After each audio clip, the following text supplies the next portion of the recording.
In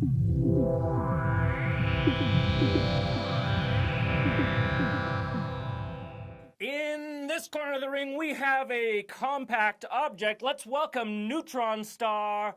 And in this corner of the ring, we have a black hole. Let's welcome stellar mass. And 3, 2, 1, orbit! When a black hole is in a binary system, we're able to deduce how massive it is. But that alone isn't enough to really say what a black hole is like. We need to explore the way that black holes are classified. Any black hole astrophysicist will tell you about 3 basic weight classifications: stellar mass, intermediate mass, and supermassive black holes. There are other ways of classifying black holes as well, like whether they have charge or spin. But there might be some black holes that don't fit into these categories at all. Stellar mass black holes are the lightweights of the black hole family. They're produced at the end stages of a star's life and range between 3 solar masses up to about 100. This is due to the 20 to 30 solar mass minimum mass for a dying star that scientists theorize is required to create a black hole. Also, main sequence stars only get about as big as 100 solar masses. Since stellar mass black holes require the collapse of a star, they are sometimes called collapsars. During the collapse, lots of gas will be expelled before the black hole forms. The resulting black hole will therefore have a much lower mass than the progenitor star. The collapse of a supergiant star might produce a 3 solar mass black hole. The Schwarzschild radius equation tells us that a 3 solar mass black hole would have an event horizon roughly 9 kilometers in radius.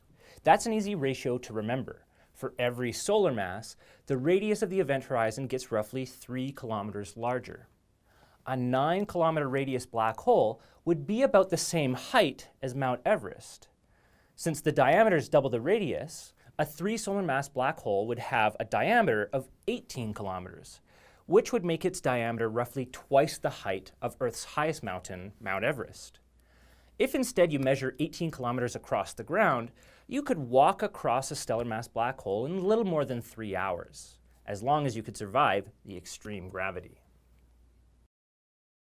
Intermediate mass black holes are the middleweights of the black hole family.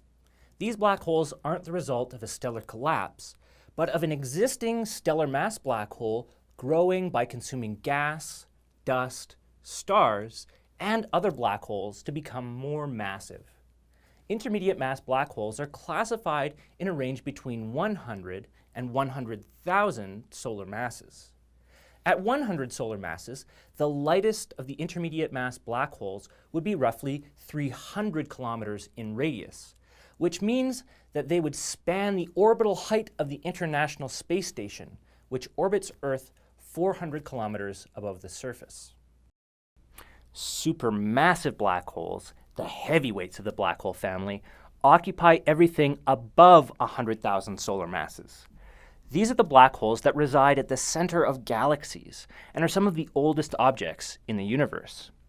Weighing 100,000 solar masses, the diameter of the smallest supermassive black hole's event horizon would be about 600,000 kilometers.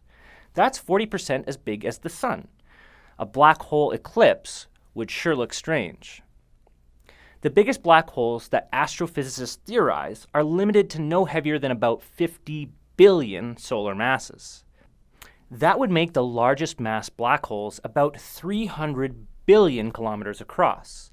At that size, the largest black holes would still be smaller than our own solar system, if you consider that it goes well beyond the orbit of Pluto to the edges of the Oort cloud, which are 5 quadrillion kilometers from the Sun.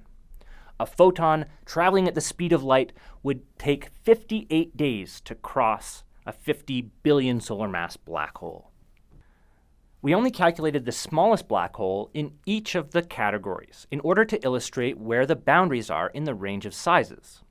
In reality, these boundaries are more like scientific guidelines than they are rules.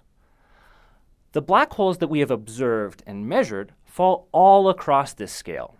The first black hole merger, detected by LIGO, created a stellar mass black hole weighing 60 solar masses.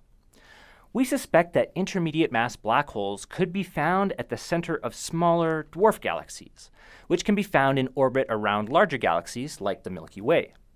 They fall into the intermediate category, but below 10,000 solar masses, they are just below our guidelines for supermassive black holes.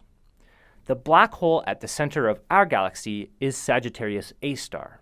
It weighs just over 4 million solar masses, our galaxy's heavyweight contender.